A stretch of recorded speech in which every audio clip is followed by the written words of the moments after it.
વડોદરાની MS university ફરી એકવાર વિવાદમાં આવી છે. સાયન્સ ફેકલ્ટીની કેન્ટીનમાં છેડતીની ગંભીર ઘટના સામે આવી છે. વડોદરાની એમએસ યુનિવર્સિટી ફરી એકવાર વિવાદમાં આવી છે. સાયન્સ ફેકલ્ટીની કેન્ટીનમાં છેડતીની ગંભીર ઘટના બની છે. બહારથી આવેલા 3 યુવકો દ્વારા વિદ્યાર્થીનીની છેડતી કરવામાં આવી છે. બનાવના પગલે દોડી આવેલા એબીવીપી કાર્યકર્તાઓએ એક છેલ બટાવ યુવકને પકડ્યો. 2 અન્ય યુવકો ફરાર થયા હતા. સાયન્સ ફેકલ્ટીના ડીન દ્વારા પોલીસની સી ટીમને બોલાવવામાં આવી હતી. પોલીસ દ્વારા સમગ્ર મામલે તપાસ શરૂ કરવામાં આવી છે. યુનિવર્સિટીની સિક્યુરિટી સામે સવાલો ઉભા થયા છે.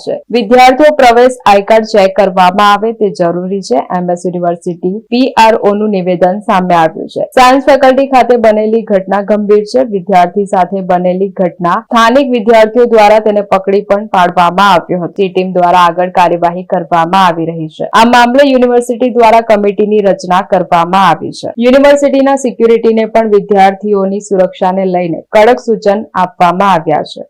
સાયન્સ ફેકલ્ટીમાં જે ગેરવર્તણૂકની એક વિષય બન્યો હતો એના સંદર્ભે સ્થાનિક વિદ્યાર્થીઓ દ્વારા એક વિદ્યાર્થીને તરત તાત્કાલિક ત્યાં આગળ કંઈક પકડી પણ લેવામાં આવ્યો હતો અને સી ટીમ દ્વારા પણ એમાં આગળ કાર્યવાહી પણ કરવામાં આવી હતી એવી માહિતી છે. સાથે સાથે યુનિવર્સિટીએ પોતાની રીતે પણ એમાં સંજ્ઞાન આ ખૂબ ગંભીર વિષયને લઈ અને એની ગંભીરતાપૂર્વક એક એને જેને કહી શકાય કે રચના કરી છે એક સમિતિ ટાઈપની, અને જેના આધારે વિદ્યાર્થીઓની સુરક્ષામાં ક્યાં ચૂક રહી ગઈ છે અને શું છે એને ધ્યાનમાં રાખી અત્યારે હાલ જે સિક્યુરિટી એજન્સીઓ છે એમને વધારેમાં વધારે કડક રીતે સર્વેલાન્સ વિજિલન્સ કરવામાં આવે બરાબર એની સૂચના આપવામાં આવી તો છે જ, પરંતુ સાથે સાથે દરેક વિદ્યાર્થીઓને આપના માધ્યમથી પણ કહેવામાં માગું છું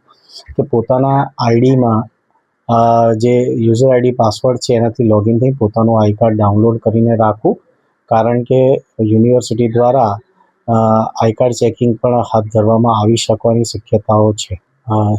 જેમ મેં કીધું કે યુનિવર્સિટી એક તપાસ એની આદરી પણ દીધી છે અને યુનિવર્સિટી આ બાબતે ઝીરો ટોલરન્સની નીતિ અપનાવે છે અને એમાં જરૂર કડક કાર્યવાહી કરશે. યુનિવર્સિટીમાં જે વિજિલન્સ છે એના આપણે જેને એવું કહેવાય કે 100 પોઈન્ટ નક્કી કરેલા છે, આઈડેન્ટિફાઈ કરેલા છે. આ 100 પોઈન્ટ ઉપર યુનિવર્સિટીમાં અલગ અલગ પોઈન્ટના એમાં એ પ્રકારે ટીમ ઊભી હોય છે અને જો જરૂર પડશે આની ફરીથી તો એમાં વધારવાની પણ શક્યતાઓ રહેલી છે. એજન્સી સામે કાર્યવાહી કરી શકાય જો શું નીકળે સુરક્ષા કર્મી તો એજન્સી સામે પણ કાર્યવાહી એ તપાસનો વિષય છે અને જે મહત્વની વસ્તુ એ છે કે કદાચ આમાં એજન્સી એક જૂની અને નવી એનો આ શિફ્ટિંગનો પીરિયડ પણ છે, એટલે સ્વાભાવિક રીતે કદાચ નવી એજન્સીના જે કર્મચારીઓ હોય એમને કદાચ સ્થળ સ્થિતિ એનું અભ્યાસ કરવામાં કદાચ સમય જઈ શકે, પરંતુ એમની સાથે રહી અને એમને યોગ્ય માર્ગદર્શન યુનિવર્સિટી ઓથોરિટી દ્વારા આપી અને વધારે સુરક્ષા મજબૂત થાય એવો પ્રયાસ. સ્વાભાવિક રીતે કે એન્ટ્રી ગેટ ઉપર આઈ કાર્ડ ચેક કરવું, યુનિવર્સિટીમાં આપણને ખબર છે 40,000થી વધારે વિદ્યાર્થીઓ યુનિવર્સિટીમાં પ્રવેશતા હોય છે અલગ અલગ ફેકલ્ટીઓના થઈને. હવે એમાં કેવી રીતે એનું શું આયોજન કરી શકાય, ક્યાંક ને ક્યાંક ટેકનોલોજીનો ઉપયોગ એના વિષયમાં પણ આગળ વધી રહ્યા છીએ કે ટેકનોલોજીનો ઉપયોગ કરી અને આ પ્રકારની કોઈ પણ ઘટના હોય એને કેવી રીતે આપણે તરત જ નિવારી શકાય એના પર પણ આપણે કામ કરી રહ્યા છીએ.